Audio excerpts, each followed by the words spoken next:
Hi, this is CJ with ComPRCC.com. This video continues the installation of the roller guides, tires, and steering wire. Time to take the front axle off. This involves removing a small E-clip.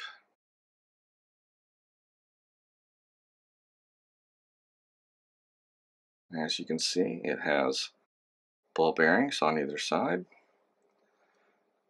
So it should be simple enough to just peel off the tire. These are not glued. And interestingly enough, that is an aluminum rim. So it's kind of odd that they offer an aluminum rim aftermarket. It may be that the Casey Stoner model comes with the aluminum rim. And as you can see, there's no real visible difference in the tires with the exception of the little logo stickers that they have on the Repsol Honda, excuse me. But there is definitely a noticeable texture difference in the rubber. You can just feel how much softer and gummier, almost sticky, these tires are.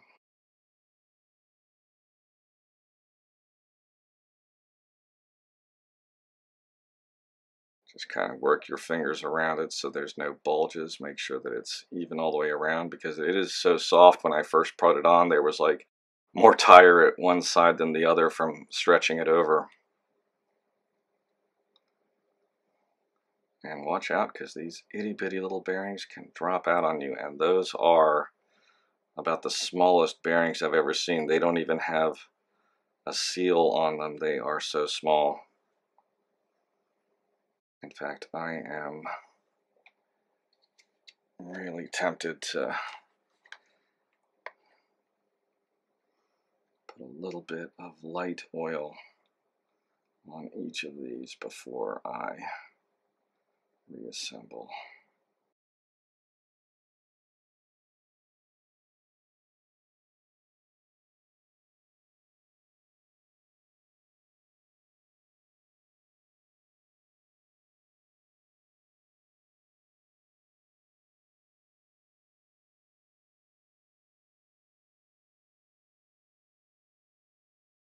Normally for E-clips I would use a needle nose, but that is so small.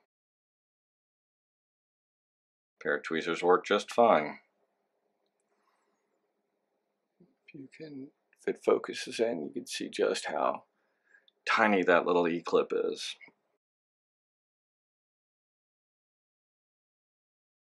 Okay, I'm going to save the reassembly of that for last. So, to take off the seat, well, first the gas tank.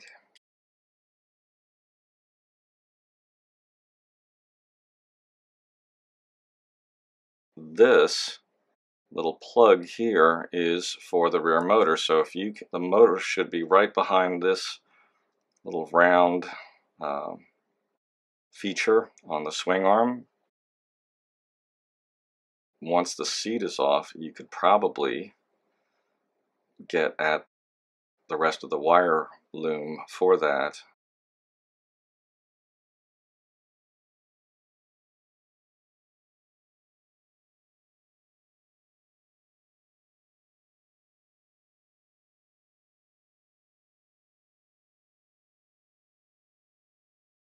Just let me confirm the directions that yes, that is the screw that I want right here, and this is a very long screw that goes through. Wait, let me just so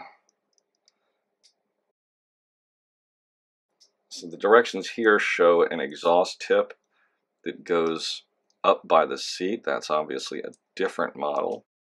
There is an exhaust tip on this down here, and I have a feeling that that is held on by this single screw. And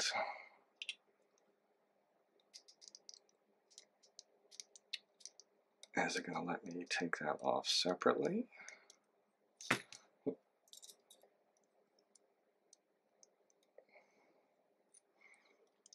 Well, that looks like it is screwed in with the fairing.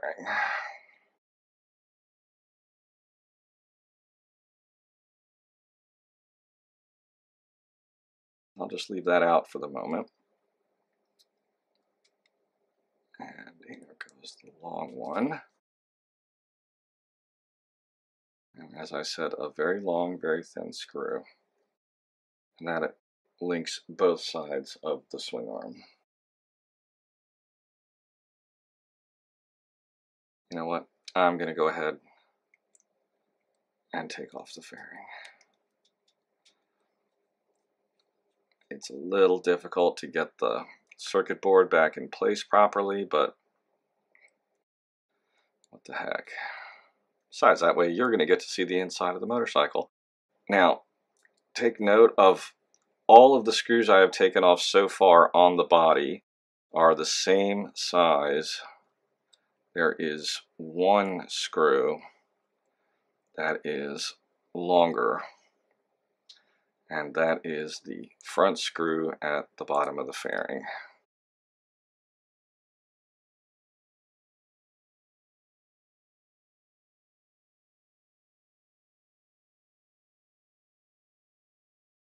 Interesting. Okay. I did not know this. There is a little Allen head, looks like basically a grub screw, and if you can see from the angle that this goes in, that is a bump stop for the rear swing arm, so you could adjust the ride height of the bike in the rear as well as in the front, because in the front you have the ability to adjust the front forks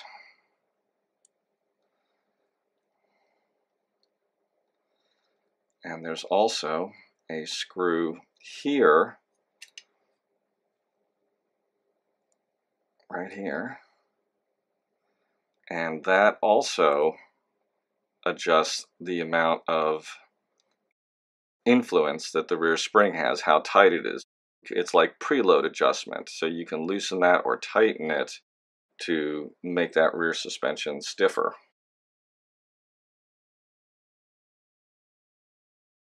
Okay, this one's coming off.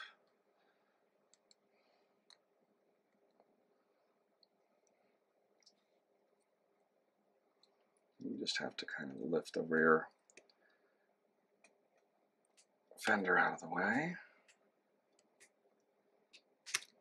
And there is one side of our swing arm. Now, as you can see here and here, this is the beginning and the end of that set of interlocking gears that are in this little swing arm assembly. And the motor is right here, and then that drives that set of gears in the swing arm to apply power to the rear tire.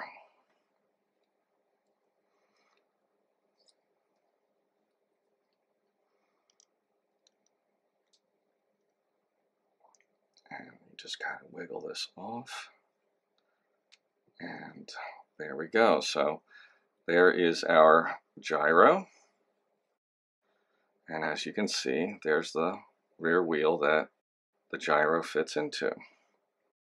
So now I can peel off this wheel, and the rear wheel is plastic.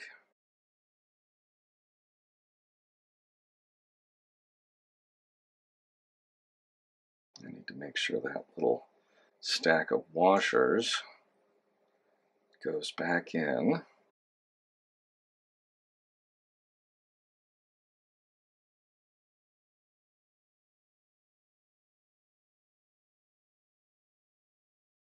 Okay, and that is the drive motor, that little itty bitty thing, and that is just held in by friction. It's not bolted in or anything.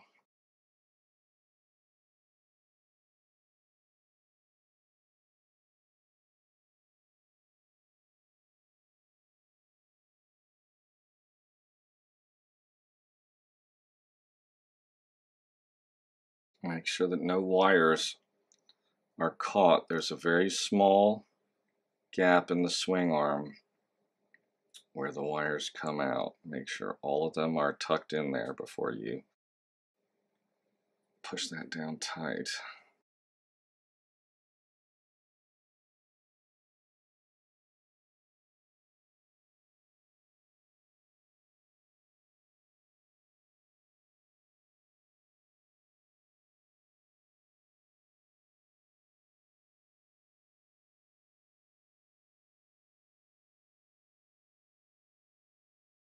Okay, I've got the gear is rotating the motor. Everything's nice and smooth. Suspension moves up and down.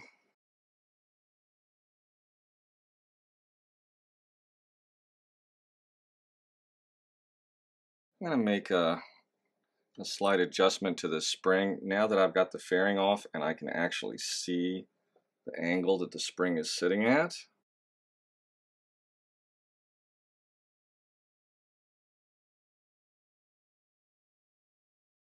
Okay, let me see if I can show you what I've done here. The spring, this little hook, I want to get that as close to the frame as possible because when the servo moves, at some point, that little hook bottoms out against the steerer. So I want to make sure that I've bent it in such a way that it is as close to the frame as possible. Right now it looks like it's maybe 1.5 millimeters off, and I don't want to get any closer than that, but it's got full lock on the steering. It's going as far as the forks can go. And that's an interesting thought there too, because this, I believe this assembly is fairly easy. Yeah, there's a couple of screws here and here. So this steering assembly can be taken off.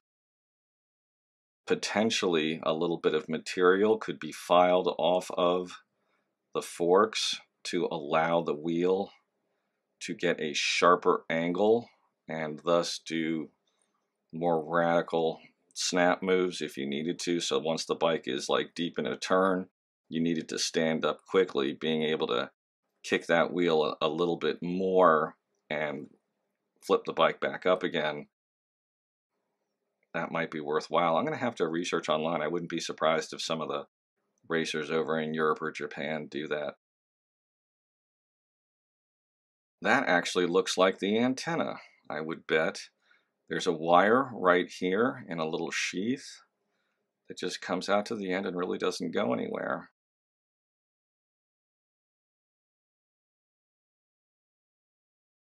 As long as I'm at this point, I'm going to go ahead and take off these little bars. And you don't need to actually remove the screw, you just need to loosen it and slide the bar out. The bar has a little flat spot on it, if you can see that. And let me just make sure there is no difference between left and right on these, the way they go. So they need to tip up and they need to tip forward a little bit. No, I had that backwards. The bar needs to come out, up, and a little bit to the rear to point the bearing in the right direction.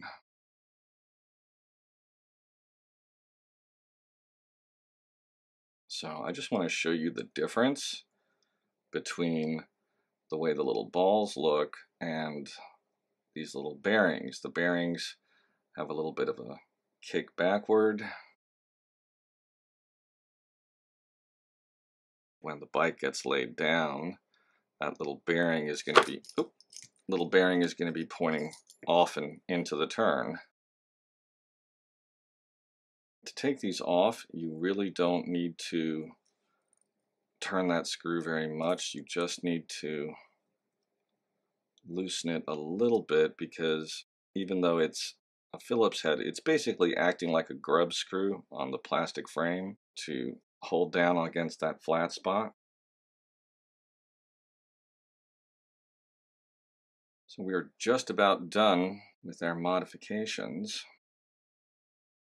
And in this angle, you get a very nice view of this little micro servo, the way it just clips into this little black plastic frame. It's quite the little machine. And interestingly enough, there is a screw here. It looks like you can adjust the steering head angle, at least subtly.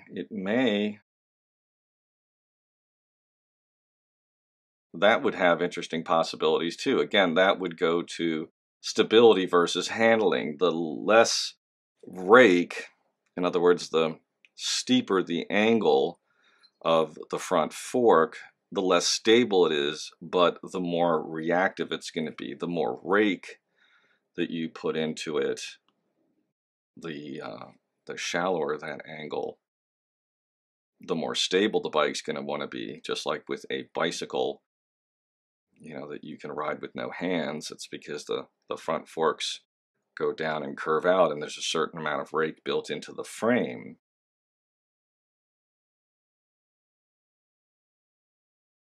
That's going to be something to potentially tinker with. And yeah, it looks like there are, yes, it looks like right here there's a little bump stop high and low, so like there's a limit to how much rake you can put into these forks. I guess I'm not going to mess with it right now. I'm going to see how this wire does. I've made a bunch of changes, you know, with wires and tire. Let's see what effect that has on handling first.